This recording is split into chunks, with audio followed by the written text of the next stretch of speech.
Recuerda que puedes escuchar este audio horas antes de su estreno y sin publicidad suscribiéndote en cesarvidal.tv.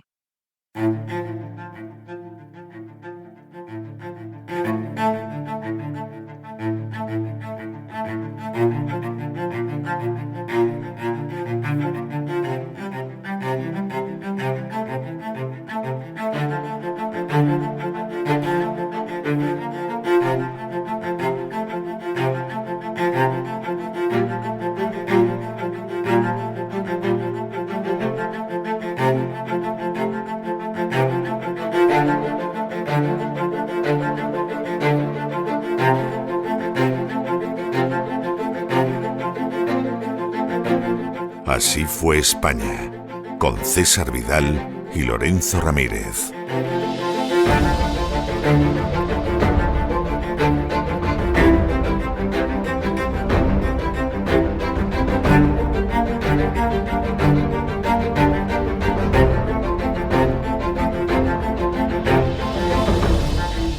Estamos de regreso para dar inicio a ese programa doble y sesión continua que tenemos todos los lunes en La Voz dedicado a la cultura hispánica. Ya saben que empezamos con el Así fue España, con esa historia oculta, mentida, escondida, olvidada, que sin embargo nosotros, analizando rigurosamente las fuentes, lo que hacemos es traérsela a ustedes. Y ahí se queda un ratillo más con nosotros don Lorenzo Ramírez para ese devenir histórico.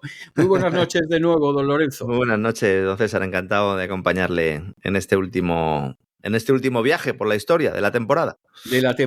Y luego ya saben ustedes que don Lorenzo ya se marcha a otro tipo de labores y menesteres, a su cueva casi, efectivamente.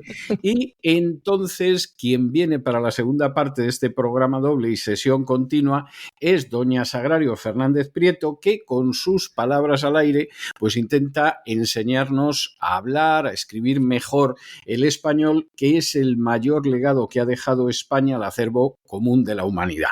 Bueno, pues hoy es el último programa doble de esta temporada, a la espera de la temporada 12ª que comenzará Dios mediante en septiembre.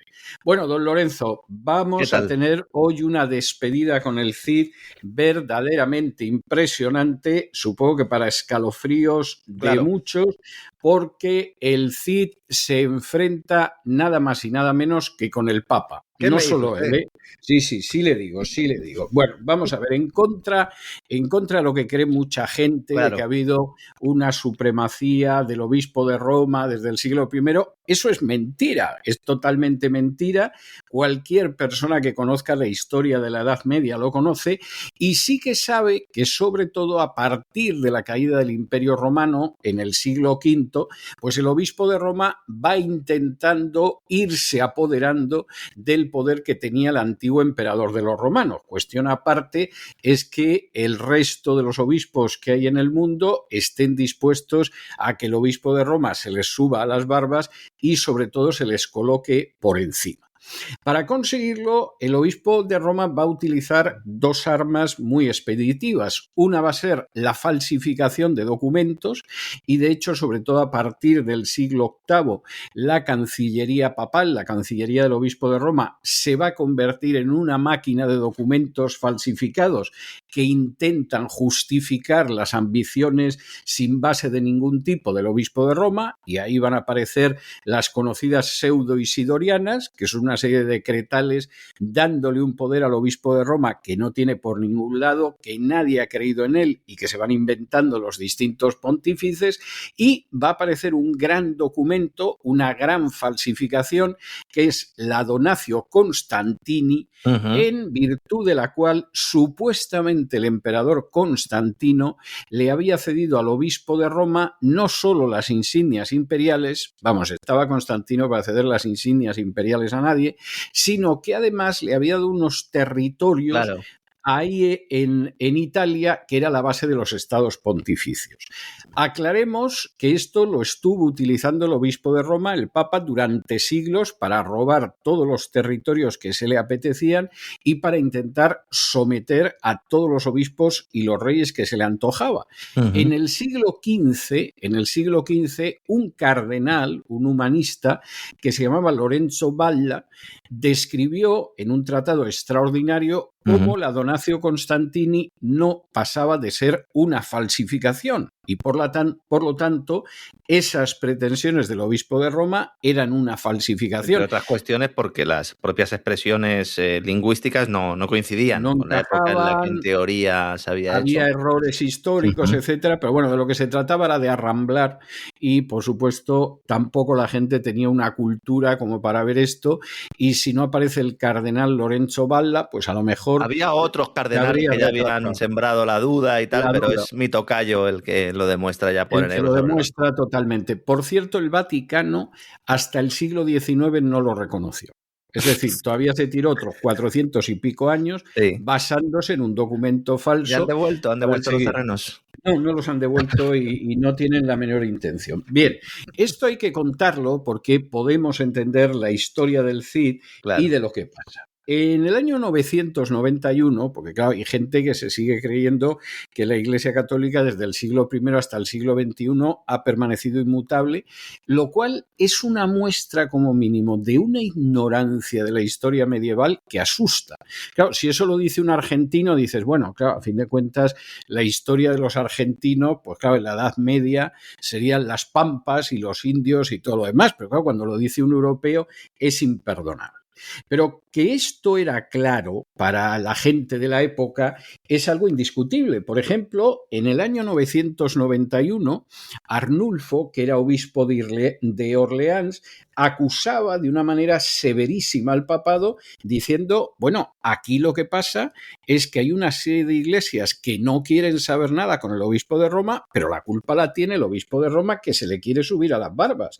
Las iglesias de Constantinopla, de Alejandría, las iglesias orientales se han ido, pero claro, se han ido porque es que el Papa pretende cosas que no tienen ninguna defensa. Y menciona, y esto es bastante claro, que entre las iglesias occidentales que no estaban sometidas a Roma estaban las iglesias de España. Claro, ya se puede uno imaginar que después de esta declaración, en un momento determinado llega el Papa León IX, excomulga incluso al obispo de Compostela y al obispo de Compostela, pues como quien oye llover, porque efectivamente España era absolutamente independiente. Hombre, mantenía una comunión espiritual con otras sedes, pero España iba a su aire. Tenía, por supuesto, su liturgia a su aire y hasta su escritura a su aire. Pero en ese momento, y aquí es donde viene la cosa verdaderamente interesante, llega al trono vaticano un papa que se llama Alejandro II, que tiene como mano derecha, en plan Juan Pablo II y Ratzinger, tiene como mano derecha a un monje de la orden de Cluny que se llamaba Hildebrando, y estos tienen decidido que no va a haber un solo poder en la tierra que no se someta al Papa. Y da igual que sea eclesial, da igual que sea político, da igual que sea regio, da igual lo que sea. En un momento determinado, pues esto tiene que aplicarse también a España, porque es que encima España tiene el mal gusto de no estar sometida al obispo de Roma. Ninguno de los reinos cristianos están sometidos. Y entonces aquí hay un trabajo de zapa para ver cómo vamos convenciendo tacita a tacita, reino español a reino español, para que se vayan sometiendo al obispo de Roma, que hasta ahora estos siguen empeñados en seguir sometidos a sus diócesis episcopales. El primero que cae es el rey de Aragón, Sancho Ramírez.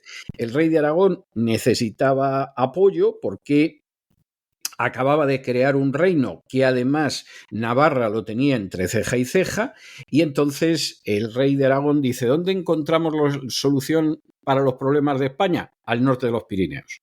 majadería mayúscula que usted sabe que los gobernantes españoles cometen un siglo tras otro y la cosa acaba muy mal. De manera que Sancho Ramírez, rey de Aragón, se va a Roma y antes que nadie en España cede a los deseos del Papa Alejandro y abandona totalmente lo que es la liturgia española, la liturgia toledana, abandona totalmente lo que era la independencia de las diócesis españolas de Roma y decide que se somete a Roma. Y claro, aquí ya el Papa Alejandro II se vuelve loco de contento y dice: nos apoderamos de España. El Hildebrando, que le esperaba luego Hildebrando, que era el que le esperaba la carrera, porque ese era el peor. O sea, y ese era el que sabía. Es decir, quédense seguramente con este nombre, ¿no? Con Hildebrando de Sobana. Con Hildebrando, ¿verdad? Efectivamente, sí, señor. Porque aquí seguramente pasaba un poco lo mismo que con Juan Pablo II y Ratzinger. El que sabía era Ratzinger. Juan Pablo II era un patata, era un ignorante. Y además le tuvieron que dar un doctorado en filosofía, pues no se atrevieron a darle un doctorado en teología. Había que darle algún doctorado, por eso de que era arzobispo en Polonia y algo había que darles a los polacos, pero de teología no se los deis porque este abre la boca en cualquier momento y nos deja en ridículo. Y claro, se apoyaba en un tipo que sí sabía, que era Ratzinger. Y aquí, con el Papa Alejandro, pasa igual. Se apoyaba en Hildebrando. Claro, cuando se somete el de Aragón, el Papa Alejandro II vio el cielo abierto y dijo: bueno, pues aquí la cosa está más clara que el agua. España está incluida en aquello que le dio el emperador Constantino al Papa. Y el que no se lo quiera creer, que reviente y se va a enterar. ¿Cómo sería la cosa? Que es algo verdaderamente gordo, que en un momento determinado Alejandro II jugó con la idea de lanzar una cruzada para conquistar España.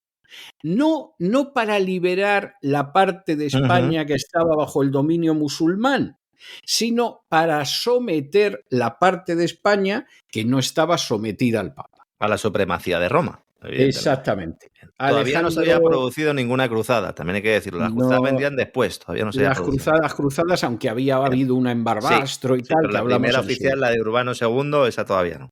Bueno, entonces resulta que se muere y llega al trono pontificio Hildebrando, el monje de Cluny, que toma el nombre de Gregorio VII. Primero llega Gregorio VI, ¿no? Que compra, esto es muy bonito, ¿no? Que compra el papado, ¿no? Luego... Sí, bueno, pero eso era muy habitual, ¿eh? O sea... Compra el papado y dura un año, ¿no? Le dicen, nada, pírate, ¿no? Sí, porque esto de comprar los votos cardenalicios o comprar el papado y tal, eso ha pasado durante siglos. O sea, esos que ahora han descubierto que hubo cardenales que vendieron su voto para votar a Juan Pablo II y algunos se escandalizan. Pues esa es la historia del papado de siglos y siglos. Pero acaban eligiendo a Hildebrando, que es el cerebro, y que se convierte en Gregorio VII. Bueno, existe una absoluta unanimidad en el hecho de que la Iglesia Católica es antes y después de Gregorio VII, claro. Aunque seguramente la mayoría de los católicos no tienen ni idea de quién era Gregorio VII, esto también hay que decirlo.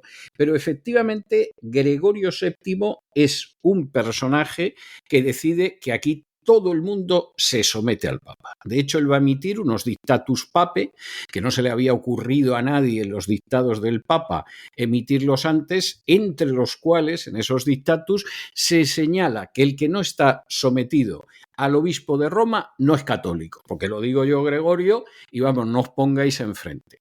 Semejante rebuzno teológico no se le hubiera ocurrido a nadie nunca, incluso a los papas más ambiciosos que lo habían precedido. Llega Gregorio VII y dice: aquí el que no se someta al obispo de Roma no es católico. Uno de los dictatus pape, otro muy bonito.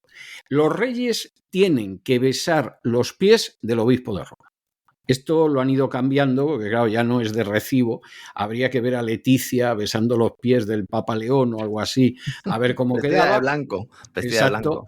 Pero en esa época colaba. O, por ejemplo, otro de los dictatus pape, las insignias imperiales solo las puede llevar el obispo de Roma. Es decir, aquí que no me venga ninguno, empezando por el emperador de Bizancio, diciendo que es el emperador, porque el que está por encima de todos soy yo. Bien, pues inmediatamente Gregorio VII, a los 8 días de ser elegido, ya advierte a los españoles de lo que les espera y les dice lo siguiente.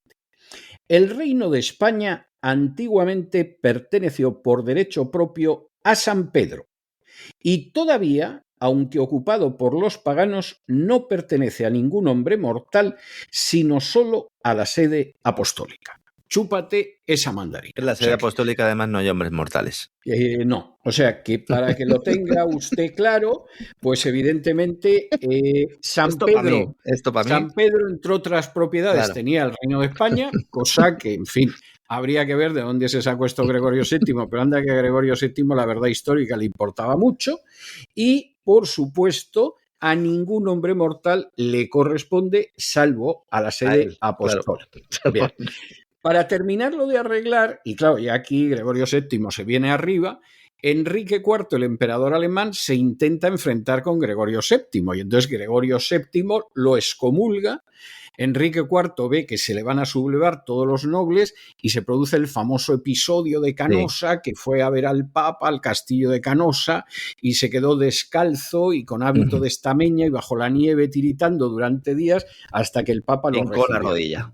Exactamente, con lo cual, evidentemente, pues aquí está clarísimo de momento que este asalto lo ha ganado Gregorio VII y Gregorio VII aprovecha eso para volver a recordar a los españoles lo que tienen que hacer. Y entonces, el 28 de junio de 1077, se dirige a los reyes, condes y demás príncipes de España para notificarles lo que ya les había notificado 4 años antes, y es: quiero haceros saber que el reino de España, según antiguas constituciones, fue entregado a San Pedro y a la Santa Romana Iglesia en derecho y propiedad.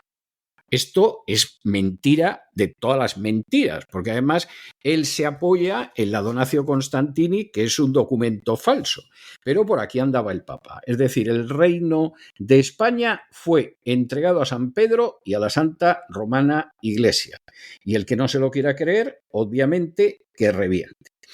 Bueno, ¿cómo se toman esto los reyes? Porque ya hemos visto que el de Aragón agachó los cuernos, necesitaba ayuda porque tenía a los navarros cerca y dijo que sí, pero ¿qué pasa en el caso de Alfonso VI? Bueno, Alfonso VI no estaba en absoluto por la labor de pagar un censo, como por ejemplo decidió pagar el conde de Besalú al Papa, de decir que el reino le pertenecía al Papa, como había hecho el patata este del rey de Aragón, y efectivamente lo que empezó a decir, como diciendo, bueno, no te me subas mucho a la parra, Gregorio, inmediatamente empieza a firmar sus documentos ya no como rey, sino como emperador. En ese año 1077, en que Gregorio VII le manda una comunicación y le dice que España ha pertenecido de toda la vida al apóstol Pedro y a la sede romana, el otro empieza a firmar sus documentos como ego adefonsus imperator Cius Hispania. Es decir, yo, Alfonso, emperador de toda España. O sea, que vamos, ni lo sueñes. Esto, claro, lógicamente no es que no le gustara a Alfonso, no le gustaba a nadie. Y de hecho, uno de los grandes opositores a esa sumisión al obispo de Roma es Rodrigo Díaz de Vivar, el Cid campeador. Es decir, que dice, pero bueno, ¿qué es esto? O sea, tenemos poco problema con los moros, ahora el obispo de Roma que dice que esto es suyo, pero ¿suyo de qué?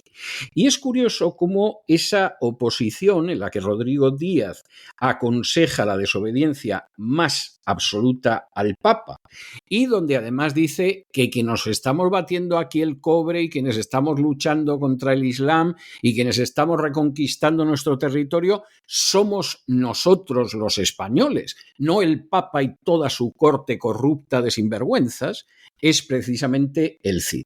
Es curioso que esta noticia histórica, que no tiene más vuelta de hoja, de cómo el Cid se opone totalmente a que el obispo de Roma acabe dominando España, aparece, por ejemplo, recogida en el poema de las Mocedades. Y en ese poema, el Cid, Rodrigo Díaz de Vivar, Ruy Díaz, precisamente desafía al Papa y al emperador alemán cuando le dice: «Debos Dios malas gracias Ay, Papa Romano, enviásteme a pedir tributo cada año. Traévoslo a el buen rey don Fernando. Era vos entregará en buena lid en el campo. Poniéndolo en román paladino que se entienda ahora. Ay, Papa Romano, auténtico hijo de Satanás, que nos estás complicando la vida a los españoles como muchos que te precedieron y muchos que vinieron después. Tú pretendes que te paguemos un tributo anual. Bueno, pues en vez de tributo, yo lo que sugiero es que esto se someta a la prueba de Dios en el campo. Y efectivamente, aquí lo que sucede es que nos enfrentamos en el campo de batalla, tu paladín vaticano y yo mismo, y vamos a ver lo que Dios decide al respecto.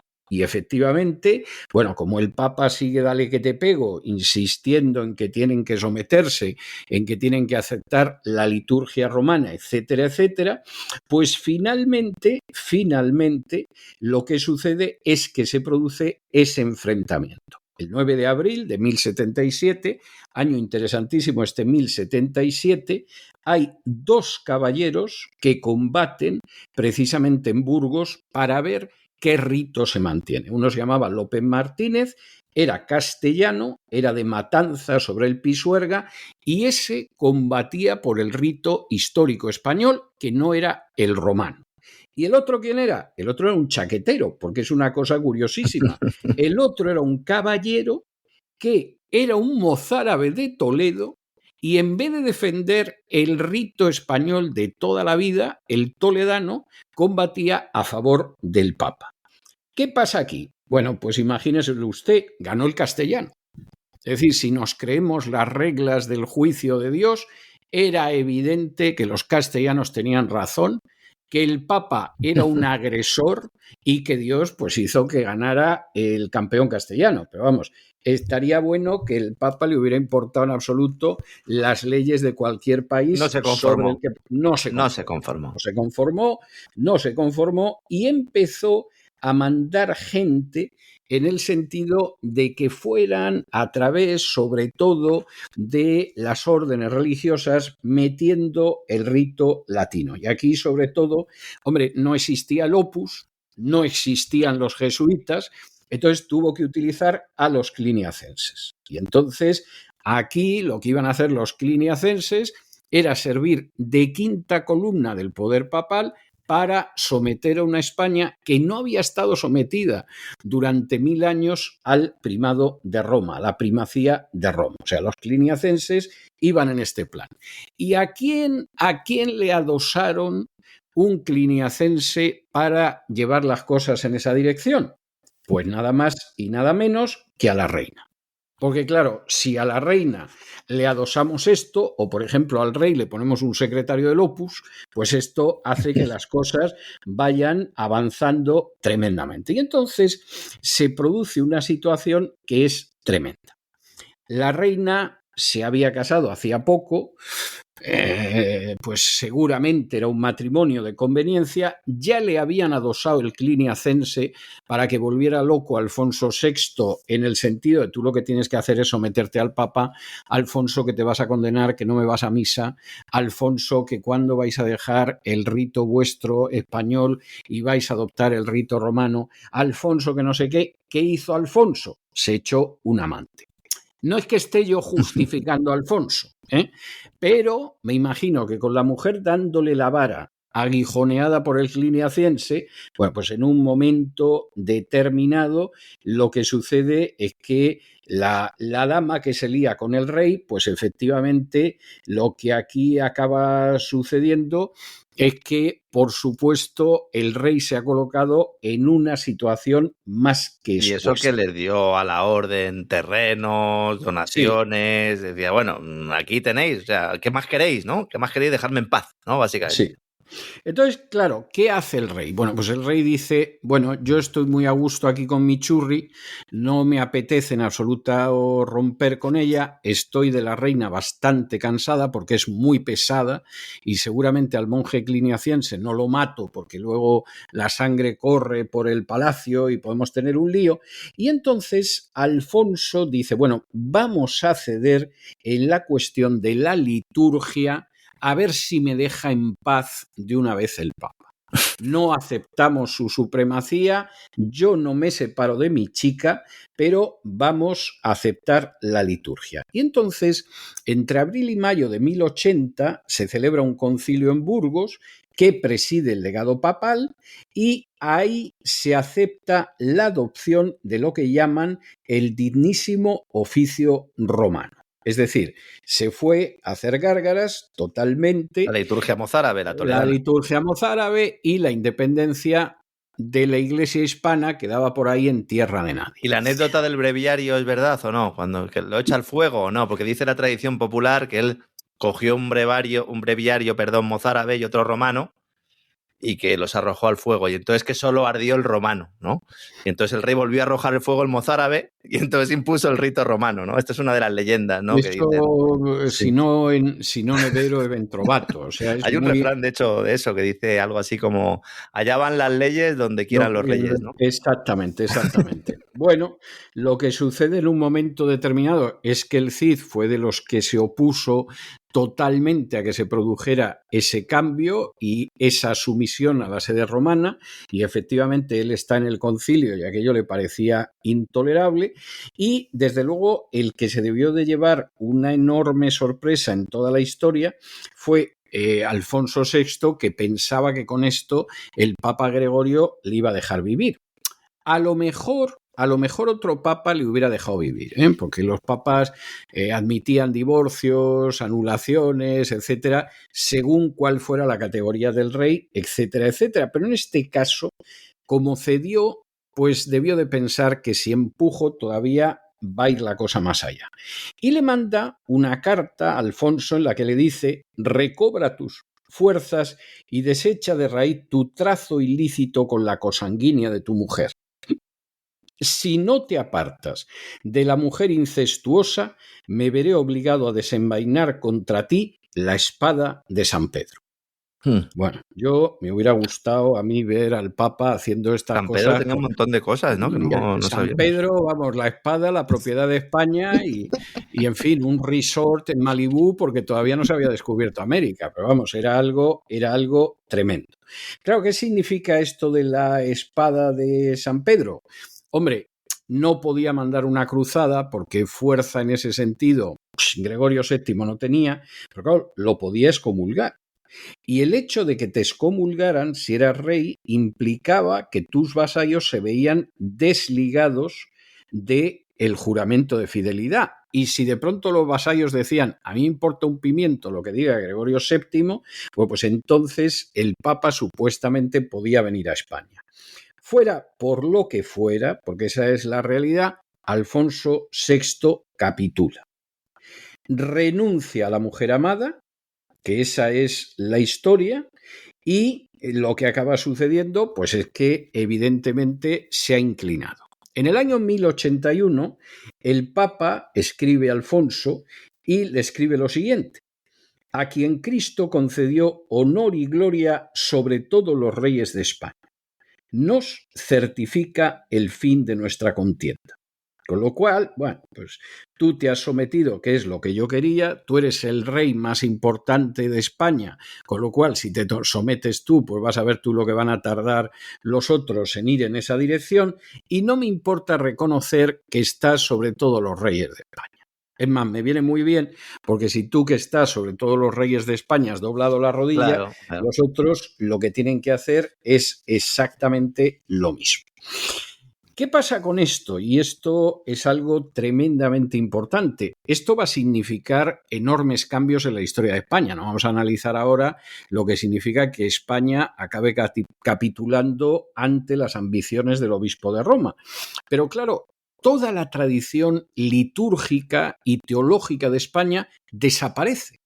O sea, aquí se produce una auténtica sustitución de carácter religioso, porque todo eso, que es la vieja tradición española de casi 1000 años, desaparece y es sustituida por la romana, que no tenía nada que ver. El propio monacato español, que había sido un monacato específico, curioso, con sus defectos, con sus virtudes, etcétera, se ve sustituido masivamente por la visión de los cluniacenses. La tradición española, que era no tener imágenes en las iglesias, porque hay un concilio ya español en Elvira, en el siglo IV, donde se dice que de acuerdo con lo que enseña la Biblia, un mandamiento, puede, vamos, es que hay más historias. Exactamente, el mandamiento que aparece en el capítulo 20 del libro del Éxodo, versículos del 4 en adelante. Bueno, el concilio de Elvira, que es del siglo IV, ante el temor de que el paganismo que rinde culto a las imágenes entre en las iglesias, hay un concilio hispano, el de Elvira, que prohíbe expresamente rendir culto a las imágenes y que haya imágenes en las iglesias. Y entonces, lo que ha habido siempre en el caso de España, a diferencia de otras iglesias occidentales, ha sido un antiiconismo. Es decir, una línea en la que puede haber alguna decoración en la iglesia, en muchísimos casos decoración de cuerdas, decoración floral, etcétera, pero no existe ese culto a las imágenes porque se mantiene lo que había sido el cristianismo primitivo. Eso desaparece a partir de ese momento. Y por si fuera poco, y este es el último golpe que el papismo le propina a ese, no me atrevo a decir a ese nacionalismo eclesiástico español, pero sí a esa independencia eclesial española, va a venir con la letra. Porque los libros de oficio eclesiástico que hasta entonces se han escrito en la letra visigótica, cosa lógica, además un tipo de letra muy bonito, yo transcribí mucho durante la carrera en la asignatura de paleografía, bueno, pues resulta que se sustituye por la letra romana. Con lo cual, esos libros que se han escrito durante siglos se convierten en libros ilegibles, porque la gente a la que se va educando ya se la educa en la letra impuesta por el Papa y todo ese legado cultural de siglos se pierde. Los siguientes españoles no van a poder leer esos libros en el supuesto de que efectivamente pues hubieran sabido leer, que bueno, en la Edad Media pues el número de personas que leía podría andar entre un 2, un 5%, el Cid sí sabía leer y escribir, y eso se pierde también por imposición de Roma, es decir, el borrar totalmente la historia. Ahora bien, y aquí hay un detalle verdaderamente importante que muestra lo que al Cid le gustó esta historia. El Cid no va a aceptar jamás la nueva letra romana. No lo hizo, desobedeció totalmente. Siguió usando lo que se llamaba letra toledana. La usó en la Cancillería de Valencia, cuando, si Dios nos da salud, Dios mediante, lleguemos el año que viene a la siguiente temporada de La Voz y sigamos con el Cid. Cuando hablemos de cómo el Cid conquista Valencia, el Cid no va a usar la letra del Papa. Él va a seguir utilizando la letra toledana hasta el final de sus días. Y por cierto, tengo que decir que debía de tener muy convencida a doña Jimena, porque cuando el Cid muere en Valencia, doña Jimena, viuda, en vez de adoptar ese tipo de letra impuesto por el déspota de Roma, sigue utilizando la letra española de toda la vida. De manera que esto es algo bastante interesante y aquí vamos a acabar esta temporada de la Así fue España. Por si alguno piensa que a lo mejor estuvo poco tiempo, estuvo desde los siglos VI al XII prácticamente. Exactamente. No, es la letra española, de hecho, es que la letra española. Es que el romanismo es lo que tiene, arrasa totalmente con lo que se opone, utiliza documentos falsos, se inventa una autoridad de la que carece totalmente, pero sobre todo es que al final acaba en el olvido más absoluto. Luego, posteriormente, también falsificarían todo esto en la figura del Cid, que sería encajado como un héroe cristiano prácticamente cruzado, aunque precisamente actuó con autonomía frente al papado y sobre todo pues plantó cara a esas aspiraciones de no de unidad religiosa gregoriana, sino de control religioso gregoriano, que no era lo mismo.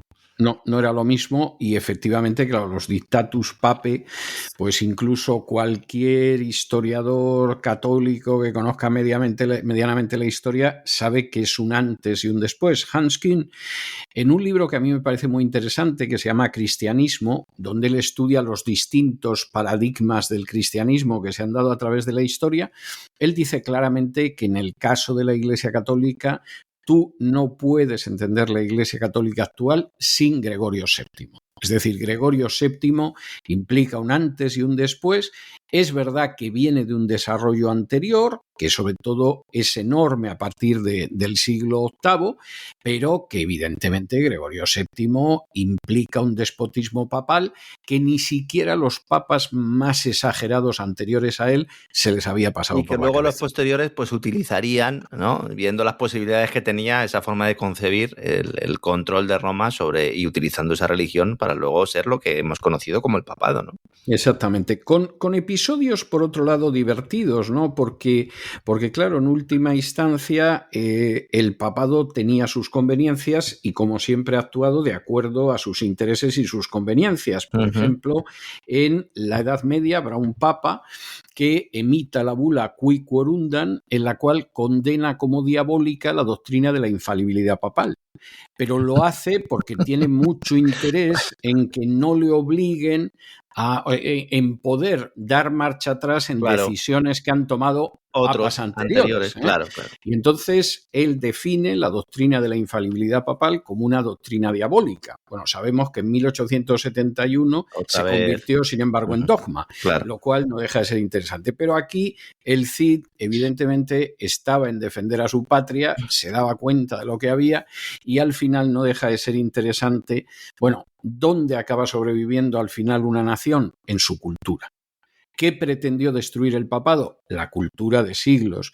Y a lo que se aferra el Cid hasta el último momento es ese último ingeniería social. Querían hacer ingeniería exactamente, social. A ese último elemento de cultura que es la escritura que siempre hemos tenido los españoles y que el Papa también nos ha quitado. Y que además pues también casa perfectamente con el sola escritura, ¿no? Que luego posteriormente habría que dejar también claro, porque no solo no se leían las escrituras porque la gente fuera analfabeta, es que directamente les cambiaron la letra.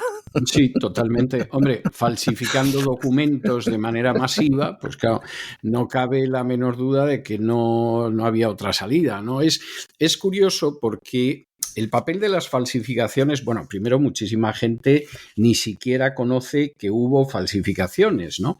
Pero el papel de las falsificaciones es inmenso, verdaderamente es inmenso, y es curioso cómo en una historia breve de la Iglesia Católica de Hans Küng, que a mí me parece que es una historia que para una persona que no conozca la historia de la Iglesia Católica, pues está muy bien, es interesante. Bueno, pues señala evidentemente que el uso de falsificaciones fue auténticamente tremendo, ¿no? Y le voy a leer literalmente, porque lo tengo encima de la mesa, y dice así en la página 61 de la edición inglesa, que es la que yo manejo. Dice, nadie en la totalidad del primer milenio contempló las decisiones del Papa como infalibles.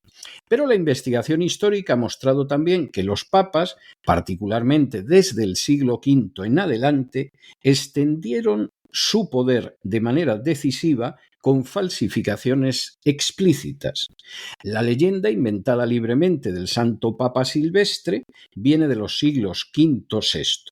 En el siglo VIII condujo a una falsificación altamente influyente, la donación de Constantino, que quedó de manifiesto como falsificación solo en el siglo XV, según la cual Constantino dejó Roma y la parte occidental del imperio al Papa Silvestre.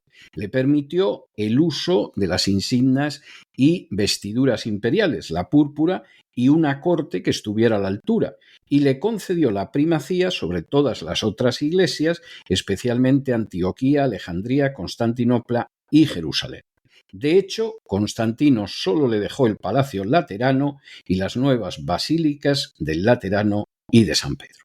Y en fin, a lo largo del capítulo va mencionando más de esas falsificaciones, que hoy en día sabemos que eran falsificaciones, que durante siglos se presentaron como reales y que hoy en día la inmensa mayoría de los católicos no tienen idea de que precisamente pues, el arquitrabado papal se basa en falsificaciones. Porque eso sí, se demostró que era una falsificación, pero los estados pontificios no los devolvieron nunca. En fin, don Lorenzo, que hemos llegado hasta aquí, yo creo que despedimos al Cid de manera más que honrosa. Programa muy bonito, de corte además geopolítico. Hemos hablado también, ¿no?, de esa Europa en la que ya pues se empieza a plantear también un escenario de precruzada, que ya vendría con Urbano II, y hemos desvelado pues eso que muchos no conocen, porque luego se creó una figura mítica del Cid, que sobre todo en este aspecto pues era completamente distante de la realidad, ¿no? Aunque era un gran personaje y era un gran patriota. Es terrible que al final la figura devore lo mejor del Cid. Así es. Y de hecho, bueno, pues luego él luchó con musulmanes al lado y incluso luchó por defender los intereses de España con musulmanes al lado. Con lo cual el tema de que al final Roma iba a garantizar la supervivencia de España o de la Hispania, ya España como país y como unidad soberana, pues fue exactamente todo lo contrario, lo que se pretendía. Claro. Hombre, porque Roma lo único que te garantiza es que te vacía la saca como te dejes, pero más allá de eso jamás ha garantizado nada, que te vacía la saca, pero nada más. Un abrazo muy fuerte, abrazo, don Lorenzo, César. Y nos encontramos mañana. Mañana seguimos. Fuerte abrazo.